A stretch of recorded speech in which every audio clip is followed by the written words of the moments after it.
Hello everyone, আসসালামু আলাইকুম। যে কোনো মাংস রান্নায় কিন্তু কম বেশি আমরা সবাই গরম মশলা ব্যবহার করে থাকি। আর আগে থেকে যদি এই মশলাটা রেডি করা থাকে তাহলে কিন্তু রান্নাটা অনেকটা সহজ হয়ে যায়। তো আজকে আমি গরম মশলার একটা রেসিপি ভিডিও করেছি এবং এখানে কোন কোন মশলার পরিমাণ কতটুকু হবে সেটা নিয়েই এই ভিডিওটা। তো প্রথমে আমি এখানে নিয়েছি রেগুলার জিরা, এরপরে নিয়ে নিচ্ছি শাহি জিরা। পরিমাণগুলো আপনারা স্ক্রিনেই কিন্তু দেখতে পাচ্ছেন। তারপর আমি এখানে নিয়ে নিচ্ছি রাঁধুনি মশলা। এবার আমি এতে দিয়ে দিব সাদা গোলমরিচ, আরও নিব কালো গোলমরিচ।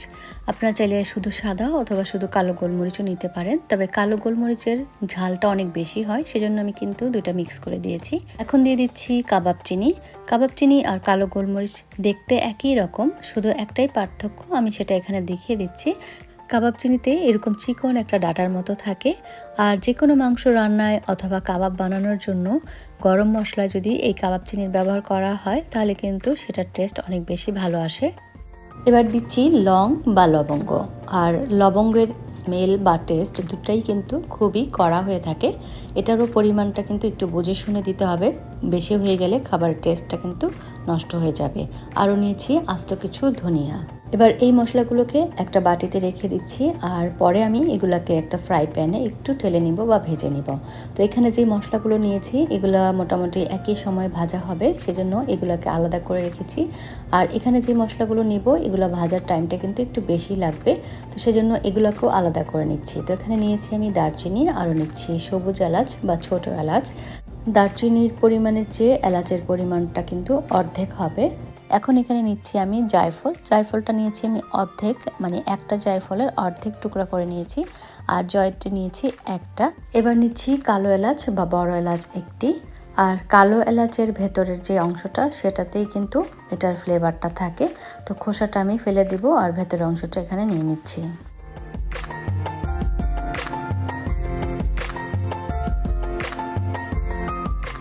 এরপর আমি এখানে নিয়ে নিচ্ছি স্টার অ্যানিস। স্টার অ্যানিস একটি নিলেই হবে, আমি যে পরিমাণ মশলা নিয়েছি, কারণ স্টার অ্যানিসটাও কিন্তু খুবই কড়া একটা স্মেল থাকে। আরও নিচ্ছি শুকনো মরিচ 4টি। এবার আমি এখানে নিয়ে নিচ্ছি ছোট সাইজের 4টা তেজপাতা, যদি তেজপাতাগুলো বড় হয় তাহলে 2টা নিলেও চলবে। আরও নিচ্ছি এখানে আমি কাশ্মীরি লাল মরিচের গুঁড়া। কাশ্মীরি লাল মরিচের গুঁড়াটা এখন আমি এক সাইডে রেখে দিচ্ছি, যখন আমি এই গরম মশলাগুলোকে গুঁড়া করব তখনই এর সাথে মিক্স করে নিব। এবার আমি এই মশলাগুলোকে, যেগুলা তেলে নিতে একটু সময় লাগবে, সেগুলোকে একসাথে প্রথমে দিয়ে দিচ্ছি একটা ফ্রাই প্যানে। আর চুলার হিট একদম মিডিয়াম টু লো হিটে এগুলাকে ফ্রাই করে নিতে হবে। আপনারা চাইলে এটা মাইক্রোওভেনেও গরম করে নিতে পারেন, তবে আমার কাছে মনে হয় যে ফ্রাই প্যানে এভাবে একটু টেলে নিলে এটার স্মেলটা অনেক বেশি ভালো আসে।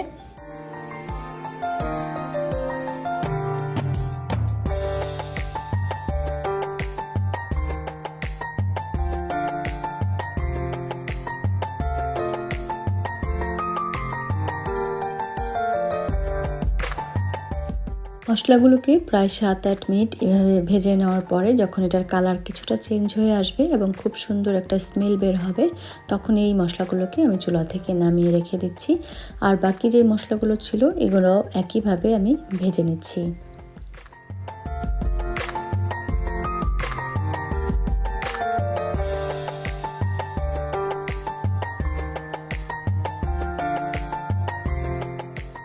এই মশলাগুলো ভাজতে ভাজতে যখন খুব সুন্দর একটা স্মেল বের হয়েছে এবং কালারটাও চেঞ্জ হয়েছে, তখন আমি এগুলো চুলা থেকে নামিয়ে নিয়েছি।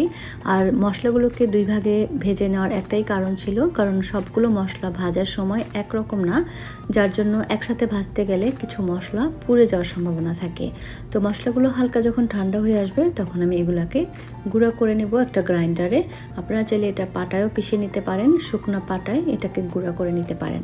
তো আমি মশলাগুলোকে গুঁড়া করে নিচ্ছি।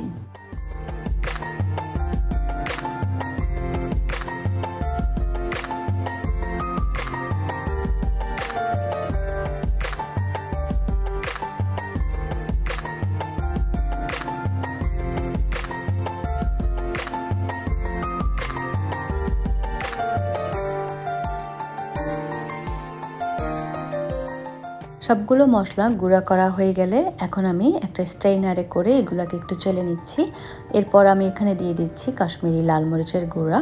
মশলাগুলোকে এভাবে চেলে নিলে যেই মশলাগুলো ঠিকমতো গুঁড়া হয়নি সেগুলো আলাদা করে নেওয়া যাবে, কারণ গ্রাইন্ডারে সবসময় মশলা একই রকমভাবে গুঁড়া হয় না। তো যেগুলো কিছুটা আস্ত আছে সেগুলো আমি আবারও গুঁড়া করে নেব। আজকে গরম মশলার পরিমাণটা আমি এখানে কম করেই করেছি, আপনারা চাইলে পরিমাণগুলো বাড়িয়ে নিতে পারেন।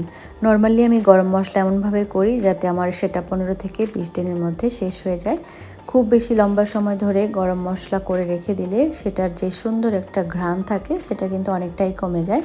মশলাটা যখন আমি একটু বেশি পরিমাণে করি তখন মশলাটা আমি 2 ভাগে রাখি, যাতে করে মেইন মশলার কৌটোটা খুব বেশি খুলতে না হয়। তো আপনারা এইভাবে করতে পারেন। আর এই মশলাটা যে কোনো ধরনের মাংস রান্নায় বা কাবাব বানানোর জন্য আপনারা ব্যবহার করতে পারেন। গরু বা খাসির মাংসের ক্ষেত্রে যদি 1 কেজি মাংস হয় সেক্ষেত্রে 1 থেকে 1.5 চা চামচ মশলা ব্যবহার করা যাবে, আর মুরগির মাংস হলে পরিমাণটা আরেকটু কম হবে। তো আজ এ পর্যন্তই, সবাই খুব ভালো থাকবেন। আল্লাহ হাফেজ।